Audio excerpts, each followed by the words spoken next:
Žene čine 6 do 9% sastava oružanih snaga u zemljama regiona. Na Vojnoj akademiji u Beogradu ih je oko 20%, a na Medicinskom fakultetu VMA čak 80%. Ne postoji razlika da li je neko muško, žensko, svi imamo iste obaveze. U Vojsci Srbije ima oko 200 žena oficira, među njima svega 3 sa činom pukovnika.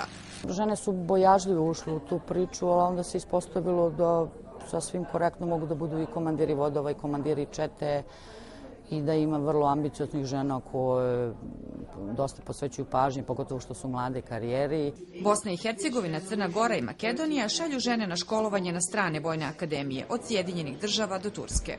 NATO partnerski cilj Bosne i Hercegovine je perspektivna rodna ravnopravnost, politike i praksa Ministarstva odbrane i oružanih snaga.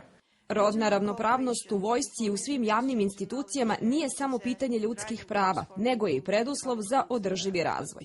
U prethodnih 5 godina broj žena u sektoru bezbednosti u Srbiji povećan je za oko 5%. Međutim, Srbija je jedna od retkih zemalja koja nema ženu generala, a nije imala ni ženu ministra odbrane ili policije.